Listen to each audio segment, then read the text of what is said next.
राधे राधे सभी को। आइए आज सुनते हैं भक्तराज अम्बरीश की कहानी। भक्तराज अम्बरीश ऐसे भक्त थे जो पल पल भगवान का नाम रटा करते थे, श्वास श्वास में भगवान का नाम रटा करते थे। उनकी रक्षा के लिए भगवान का जो आयुध है सुदर्शन चक्र हमेशा तत्पर रहा करता था।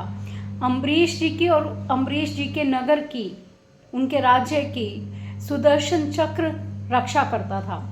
एक बार राजा अम्बरीश एकादशी का व्रत रखा और अगले दिन द्वादशी लगने पर पारण करना था, लेकिन जैसे ही पारण करने लगे उसी समय उनको पता चला कि दुर्वासा ऋषि अपने 10,000 शिष्यों के साथ आ रहे हैं। उनके स्वागतार्थ वो खड़े हुए। जैसे ही वो आए, दुर्वासा ऋषि ने कहा कि मैं अभी यमुना स्नान करके आता हूँ, इतने आप हमारे भोजन की व्यवस्था करिए। लेकिन राजा अम्बरीश इस दुविधा में थे कि एकादशी का व्रत का पारण करना है, द्वादशी अब खत्म ही होने वाली है, अगर पारण नहीं किया तो मेरा व्रत यहीं पे खंडित हो जाएगा। तो वो ना तो पारण करना चाह रहे थे और ना ही ये चाह रहे थे कि उनका व्रत खंडित हो। वो ये सोच रहे थे कि ऐसा भी ना हो कि ब्राह्मणों का अपमान हो, और ये भी नहीं चाह रहे थे कि एकादशी का पारण रह जाए। तो उन्होंने सलाह मशवरा किया अपने राजसभा में, जितने ब्राह्मण थे, ऋषि मुनि थे, सबसे पूछा तो क्या करना चाहिए। तो सबने मिलकर विचार कर ये बताया कि पानी एक ऐसा पदार्थ है जिसको लेने से दोष नहीं लगता, पारण भी हो जाएगा और ऐसा भी नहीं होगा कि आपने अनजल ग्रहण किया है। तो राजा अम्बरीश ने सबकी सलाह से पानी से पारण कर लिया।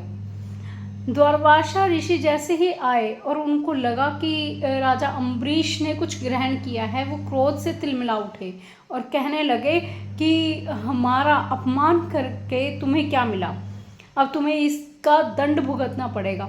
राजा अम्बरीश ने खाली पानी की 2 घूंट से पारण किया था। इसके लिए दुर्वासा ऋषि परीक्षार्थ राजा अम्बरीश की भक्ति की परीक्षा लेने के लिए वो आए थे, और इसलिए उन्होंने क्रोध में आकर उनको श्राप देना चाहा। लेकिन श्राप देने से पहले उन्होंने अपनी जटा उखाड़कर धरती पर दे मारी और काल कृत्या को प्रकट किया और कहा कि इस राजा को भस्म कर दो, इसने मेरा अपमान किया है। वो काल कृत्या जो थी राजा अम्बरीश के पीछे दौड़ी। जैसे ही वो राजा अम्बरीश के पास आने लगी, सुदर्शन चक्र वहाँ उपस्थित हुए और अपने तेज से काल कृत्या को भस्म कर दिया और दुर्वासा ऋषि के पीछे चल पड़े। दुर्वासा ऋषि दौड़ते दौड़ते तीनों लोग 14 भुवन में भागते चले गए। कभी ब्रह्मा जी के पास, कभी शिव जी के पास, सब देवी देवताओं से सबसे रक्षा के लिए प्रार्थना करी। अंत में वो वैकुंठ धाम को पहुँचे और भगवान नारायण से प्रार्थना करने लगे कि आपका ये आयुध है, आपका ये आयुध मेरे पीछे आ रहा है, इसको कहो कि अपना तेज शांत करे, मैं तो आपका भक्त हूँ, पल पल श्वास श्वास में आपका नाम रटता हूँ। भगवान ने कहा कि मैं अपने भक्त की भक्ति के वश में हूँ, अगर आप मेरे भक्त का ही अपमान करोगे तो मैं अभी आपकी रक्षा नहीं कर सकता। आपको अगर शांति चाहिए तो उसी भक्त के चरणों में गिरिए। जब कहीं भी सुदर्शन चक्र से दुर्वासा ऋषि की रक्षा ना हो सकी और हर जगह सुदर्शन चक्र को अपने पीछे लगा देखा, तो दुर्वासा ऋषि घूम के भागते हुए अपना अम्बरीश जी के पास आए। पूरा 1 साल बीत गया था, पूरा धरती का 14 भुवन का चक्कर लगाने में उन्हें, और उतना 1 साल तक राजा अम्बरीश वैसे ही खड़े थे जैसे वो उस टाइम खड़े थे। सिर्फ 2 घूंट जल से पारण करने के बाद 1 साल तक वो ऐसे ही खड़े रहे, उसी स्थान पर उसी अवस्था में वैसे ही खड़े रहे। जब दुर्वासा ऋषि आए और उनके पैरों में पड़कर क्षमा याचना मांगी राजा अम्बरीश जी के, और राजा अम्बरीश ने उनको क्षमा किया और कहा कि मेरा अपराध क्षमा करें और आप चलकर भोजन प्रसादी ग्रहण करें।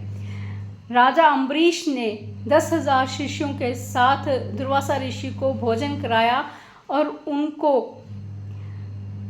प्रसन्नता से विदा करने के बाद ही कुछ भोजन पाया। ऐसे होते हैं भगवान के भक्त जो एक निष्ठ हैं, दृढ़ हैं, व्रती हैं। ऐसे भक्त भारत में ही हो सकते हैं, लेकिन बहुत कम हैं जो अपनी सत्य निष्ठा पर, सत्य वचनों पर दृढ़ रहते हैं। हमें इन भक्तों से ही सीखना चाहिए कि अपने व्रत पर कैसे दृढ़ रहा जाता है। और इसी के साथ बोलते रहिए राधे राधे।